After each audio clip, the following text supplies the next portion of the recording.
El oro volvió a saltar la valla, y la plata no lo siguió con calma. La plata se estremeció como si supiera lo que venía. Eso fue lo que pasó. El oro subió. La multitud observaba el gráfico del oro y la plata comenzó a despertar en el fondo. Aquí estamos, ahora mismo. A moverse. Porque el mayor error que podemos cometer es pensar que la plata es una historia lenta. No lo es. La plata es el caballo rápido atado a un animal más grande. Y cuando ese animal más grande corre, el caballo rápido no trota. Se desboca. Ahora bien, esta es la parte que no dicen en voz alta. Quieren que creas que la plata es aburrida. Quieren que creas que la plata está estancada.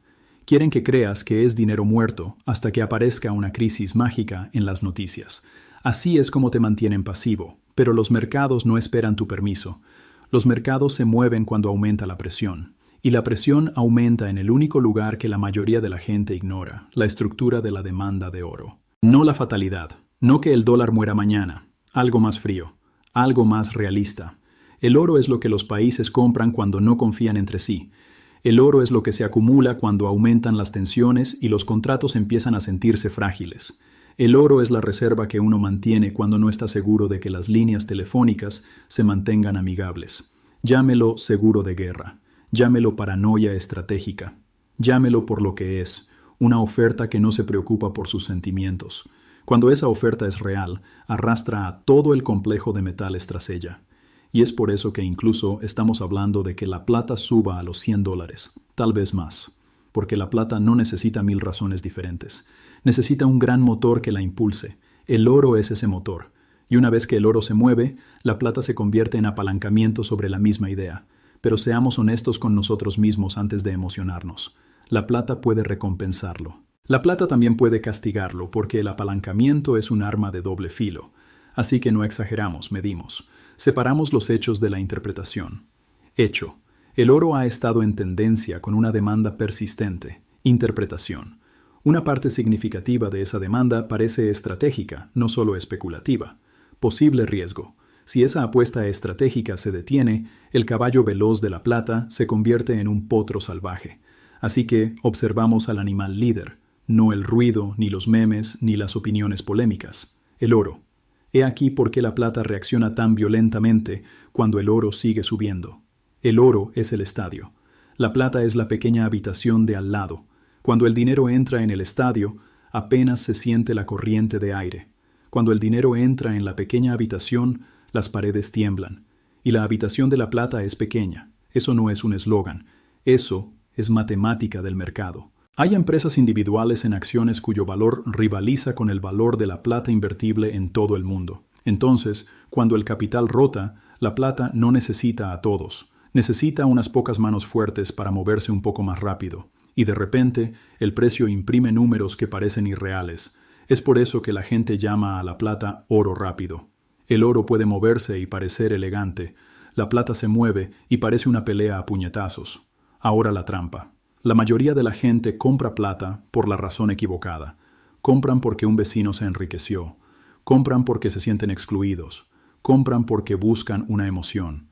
Y entonces llega el primer retroceso y su convicción se evapora. Así que establecimos una regla en nuestra casa. Si no puedes decir tu tesis de una vez, no tienes una tesis. Tienes un rumor. Y los rumores no sobreviven a la volatilidad. Así que construyamos una tesis real con piezas limpias. El oro lidera. La plata es más pequeña, por lo que exagera el movimiento, y la flotación importa más que la oferta total. En esto último es donde la mayoría de la gente se deja engañar. Escuchan que hay mucho oro, escuchan que hay mucha plata, y asumen que la oferta está ahí lista para volcarse al mercado. Pero el precio no se establece por la cantidad existente, el precio se establece por lo que realmente puede negociarse. Eso es la flotación libre, esa es la porción disponible, sin meses de fricción. Y la flotación libre es el monstruo silencioso, porque la mayor parte del oro está dormido, abovedado, nacionalizado, enterrado, simbólico. Incluso si el precio se duplicara, gran parte de ese oro aún no se movería rápidamente. Las reservas estratégicas no se revierten como las operaciones intradía. Así que el precio del oro puede dispararse sin quedarse sin oro. Solo tiene que superar la flotación. Ahora haga el mismo experimento mental con la plata. Sí, hay plata en antigüedades. Sí, hay plata en cubiertos. Sí, hay plata guardada en cajones, casas de empeño, propiedades y cajas polvorientas. ¿Pero puede esa plata fluir al mercado mañana? No instantáneamente. Tiene que ser recolectada, tiene que ser vendida, tiene que ser refinada, tiene que ser transformada en la forma que los compradores desean. Y eso lleva tiempo, semanas, meses, a veces más. Entonces, cuando la demanda se dispara más rápido que ese flujo, el precio sube primero y la oferta responde después. Ese retraso es donde nace la volatilidad. Y la volatilidad es donde residen las oportunidades y las trampas. Ahora hablemos del número que convierte a las personas racionales en jugadores. 100. $100 no es solo un número. Es un precipicio psicológico. La gente no negocia con números, intercambia historias. Y $100 es una historia que se puede escuchar desde el otro lado de la habitación. Ahora hablemos de lo que convierte una buena tesis en una gran operación, el timing. No un timing perfecto, sino uno que se puede sobrevivir, porque la plata no sube como un ascensor, sube como una escalera en un terremoto. 2 escalones, baja uno, y luego un salto repentino que parece ilegal. En ese salto entra el FOMO, miedo a perderse algo. Y el FOMO no es tu amigo. El FOMO es la mano que compra en el techo, y luego culpa al mercado. Así que esperamos el momento en que la historia cambie, el momento en que la plata deje de ser ignorada y empiece a estar en todas partes. Cuando tu barbero menciona la plata, cuando tu chat grupal empieza a enviar gráficos, cuando cada miniatura tiene una cara de sorpresa y $200 inminentes, eso no es una confirmación, es peligro. Y aquí hay un truco que usamos para mantener la cordura. Cuando el precio sube verticalmente, no preguntamos, ¿hasta dónde puede llegar? Preguntamos, ¿qué tan fácil será salir si todos entran en pánico? Porque la liquidez es el oxígeno de las salidas y cerca de los techos, el oxígeno escasea. Los compradores desaparecen, los diferenciales se amplían, tu orden de mercado se convierte en una donación. Así que planificamos las salidas como ingenieros, no como apostadores. Recortamos la fuerza. Mantenemos un núcleo si la tendencia está intacta, pero nunca dejes que una ganancia en papel se convierta en una lección de vida. Es el punto donde aparece el dinero de última hora. Es el punto donde los titulares se hacen notar. Es el punto donde todos recuerdan de repente que la plata existe. Y el dinero de última hora hace una cosa realmente bien. Crea el techo. Así que nuestro trabajo no es celebrar los $100. Nuestro trabajo es sobrevivir el camino a los $100, sin quedar hipnotizados cerca del precipicio. Este es el error que la mayoría de la gente comete cerca de números grandes y redondos. Empiezan a pensar en el techo perfecto. Quieren el tick más alto exacto. Quieren la captura de pantalla. Quieren el ego. Los mercados castigan el ego. Los techos no son un momento único. Los techos son un proceso. Se forman como una tormenta. Un pico, una caída falsa, otro pico, una contracción que parece imparable. Luego un tambaleo silencioso. Luego el suelo desaparece. Por lo tanto, necesitamos reglas antes de que la adrenalina golpee. Aquí hay una regla que perjudica pero salva capital. Imagina que te despiertas y tu corredor vendió accidentalmente tu posición en plata. Mismo precio, mismo gráfico, mismo mundo. ¿La volverías a comprar inmediatamente? Si la respuesta es no, mantenerla es irracional, porque mantenerla es lo mismo que elegir comprar de nuevo todos los días. Esa prueba destruye el apego, nos obliga al presente. Ahora, otra regla. Si tienes que preguntar, ¿debería comprar plata? La respuesta probablemente sea no. No porque la plata sea mala, porque no estás listo. Si no puedes explicar tu desventaja, estás tomando prestada la convicción de alguien más. La convicción prestada se derrumba en la primera caída. Un sí real suena diferente. Un sí real suena como si viéramos al oro en una tendencia alcista estructural. Vemos que la demanda soberana se mantiene sólida. Vemos que el pequeño mercado de la plata crea apalancamiento y podemos sobrevivir a la volatilidad si nos equivocamos. Eso no es exageración, es un plan. Ahora, la siguiente capa es donde los medios se vuelven perezosos. Siguen contando la historia del oro como si fuera solo inflación, como si la única razón por la que el oro sube fuera la impresión de dinero. La inflación importa, claro, pero ese no es el factor más claro ahora mismo. El factor más claro es la tensión, las cadenas de suministro, los amortiguadores estratégicos, el futuro del poder. Y el futuro del poder se disputa en un ámbito que la mayoría de la gente no conecta con los metales. La IA, no las apps atractivas, no el marketing, la industria, los chips, las fábricas, la energía, los minerales, la logística. Aquí es donde la rivalidad se intensifica. Y cuando la rivalidad se intensifica, los países no esperan los misiles, crean inventario, acumulan reservas, reducen la dependencia, se preparan. Por eso el oro se trata como un activo estratégico, porque el oro es lo que se puede conservar sin confiar en la promesa de nadie. Y aquí está la parte que Wall Street odia admitir. Se puede luchar contra un grupo minorista, se puede desviar a un influencer, se puede vender en corto un patrón gráfico, pero no se puede luchar contra los gobiernos cuando deciden que una reserva importa.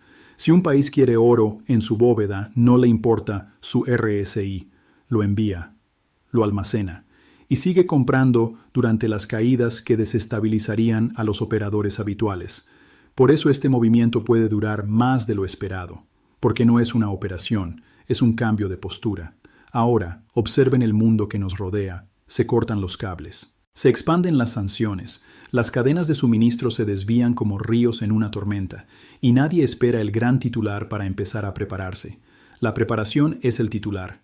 Así que, cuando vemos una acumulación constante, no nos reímos, lo interpretamos. Decimos que quienes tienen el horizonte temporal más largo están pagando por la certeza. Y cuando eso es cierto, el oro no necesita permiso para revalorizarse, simplemente lo hace. Así que la narrativa no es el fin del mundo. La narrativa es que la probabilidad de estrés está aumentando, y el dinero responde a la probabilidad, no a la certeza. Ahora bien, tengan presente esta contradicción porque importa.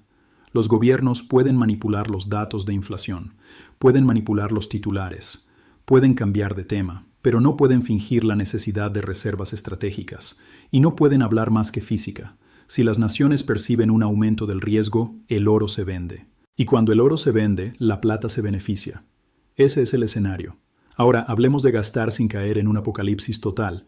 Sí, la reindustrialización cuesta dinero. Sí, la infraestructura de IA cuesta dinero. Sí, construir cadenas de suministro nacionales cuesta dinero. Y cuando los gobiernos gastan a gran escala, tienden a mantener elevada la presión inflacionaria. Pero hay una diferencia entre imprimir dinero y quemarlo, e imprimir dinero y construir algo productivo. Si se imprime y se invierte en consumo puro, los precios se disparan rápidamente. Si se imprime e invierte en producción, fábricas, redes eléctricas, herramientas, los precios siguen subiendo, pero la capacidad también crece. Así que puede que no se vea una inflación del 20%, se puede ver un 4% en el titular y un 7% en la vida real, y eso sigue siendo suficiente para mantener el atractivo de los activos tangibles. Así que terminamos con dos motores. Ese es un entorno de tendencias. Una cosa más, y aquí es donde la mayoría de la gente la echa a perder. Confunden un objetivo con una garantía. Un objetivo es un marcador en el mapa. Una garantía es un cuento de hadas. Así que cuando decimos $100, no prometemos nada. Decimos que si el oro sigue subiendo, la plata tiene un carril por recorrer. Y cuando el carril se agota, no se detiene. Se rompe. Y el chasquido es donde las carteras se desploman en minutos.